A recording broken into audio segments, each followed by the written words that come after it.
কোথায় আলো কালো?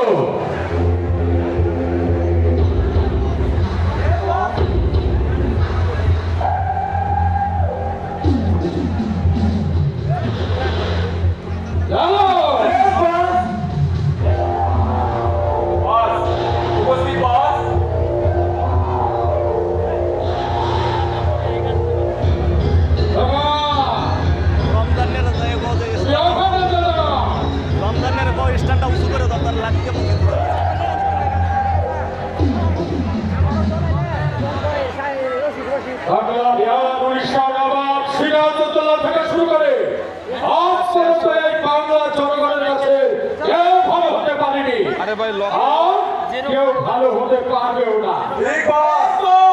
আর আমরা তো তেল ব্যবসায়ী।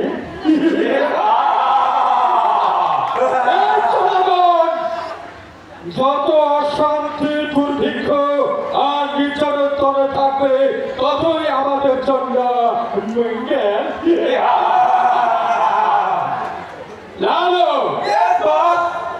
আমার আন্ডারে যে সমস্ত তেল পাম্পগুলো আছে ওখান থেকে সমস্ত তেল সরিয়ে ফেলো, আর লেখা রেখো তেলের সঙ্গে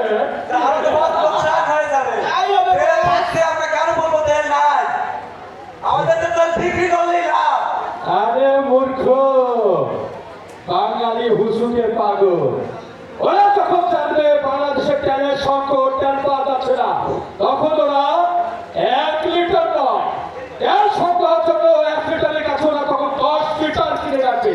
আর তখন তো আমাদের ব্যবসা লাখের থেকে কোটিপতি। ও বস, বুঝতে পেরেছি আপনি গত বছরের লবণের মতো করতে চাচ্ছেন বাংলাদেশটাকে।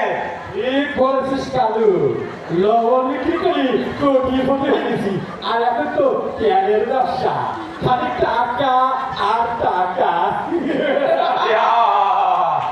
আসল তাই হয় বস। আগামীকাল আমাদের বিদেশ থেকে তেল বাবা এবং সমস্ত বাবা ঘরের সন্তান আমাদের বস গাজা বাবা প্রেসিডেন্ট সরকারে এই দেশে প্রবেশ করবে। একবার যদি তার সাথে হাত মিলিয়ে আমরা এই বিজনেসটাকে ঠিক করতে পারি, তবে আমরা এই দেশটাকে হাতের মুঠোয় করে রাখবো।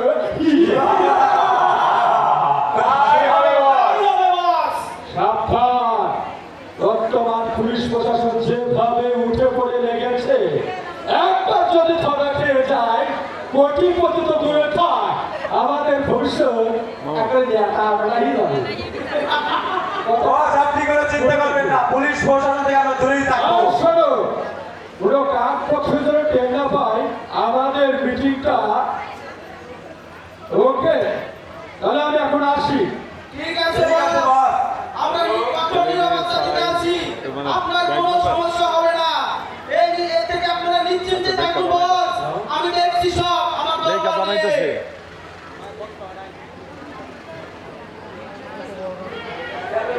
আসো আসো কালু, আসো আসো, সামনে আসো, দ্রুত দ্রুত।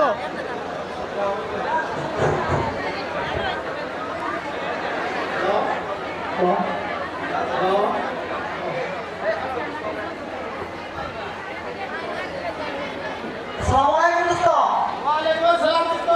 কেমন আছো? আলহামদুলিল্লাহ ভালো আছি, তুমি কেমন আছো? আলহামদুলিল্লাহ ভালো। দোস্ত, তোমার না তেলের ব্যবসা ছিল? দোস্ত, তেলের ব্যবসা ভালোই চলতেছে। তাই? জি। আর আমারও তেলের ব্যবসা চলতেছে। দোস্ত, তুমি তেলটা কই রেখেছো? দোস্ত, আমি তেলটা পানি করে রেখেছি। তাই? জি। আর দোস্ত, আমার তেলটা বাথরুমে ট্যাঙ্কি নিচে রেখেছি। হ্যাঁ। দোস্ত, যেভাবে সরকার নিয়ন্ত্রণ করছে, হ্যাঁ। প্রশাসনের যেভাবে চাপ সৃষ্টি করতেছে, জি। এই ভিতরে ব্যবসা কেন্দ্র করতেছো? দোস্ত, মোটামুটি ভালোই চলতেছে। তেলটা ভালো লাগছে, কিভাবে ব্যবসা করতেছো? এইখানে দেখছি। এইখানে রেখেছো? জি, কারণ প্রশাসনের যে অবস্থা চলিতেছে, কিন্তু অনেক সমস্যা হতে পারে, এইখানে রেখেছি। হ্যাঁ, ঠিক আছে দোস্ত, জায়গাটা রেখেছ, সাবধানে।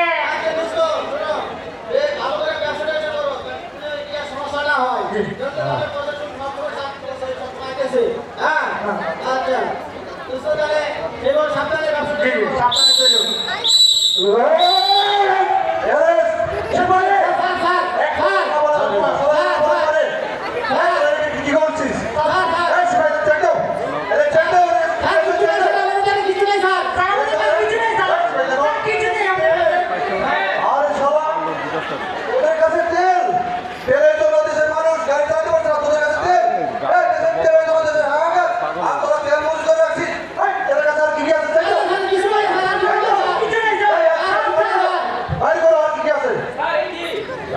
বিপদে আছে আরে এই শোন এই ও বেশি হ্যাঁ এই তো দেখি বাবা হ্যাঁ ওরে বাবা রে এগুলো দেখি বাবা ওরা বাবার ব্যবসা করিস হ্যাঁ এই সব গুলো ধরাইলো সব গুলো ধরাইলো এই সব ধরাইলো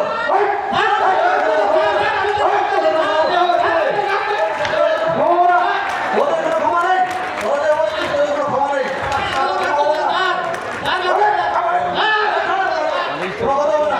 ওদের কোনো ক্ষমা নেই ওরা ক্ষমার কাজ করিস নি ওদের কোনো ক্ষমা নেই একটা মিনিট করে আবার শুনতে দেন স্যার আবার কও হ্যাঁ আমার কাছে 10,000 টাকা আছে স্যার এটা আমি কাস্টমারের জন্য নিয়ে স্যার আর তোমার স্টেজের পিছনেরটা কি 2840 স্যার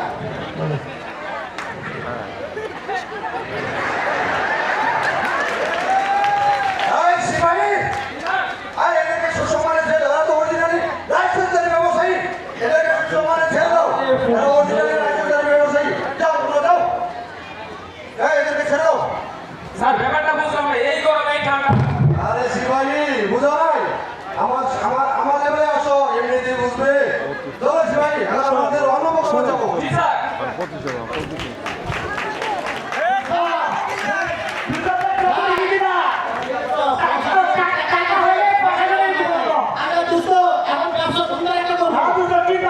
কথা বুঝতে তোমার ব্যাগ এনে দিব না সুন্দর অভিনয় একটা দূরে করতে হবে দূরে ধন্যবাদ নাটক হইতেছে নাটকের সদস্যবৃন্দ পয়সা আর করেছি গানের প্রোগ্রাম আর করবো আছে লাস্টের পর বসে লাস্ট দ্রুত করো পুরো স্টেজ পুরোটা 40 ফিট পুরোটাই দ্রুত আর ইয়াতে এই তোমার সামনে আগে এটা শেষ লাস্ট করবো একসাথে উঠে আসি কই আমার বাবা কই আসসালামু আলাইকুম সার্কেলের পুলিশ থেকে বলছেন এসপি অফিস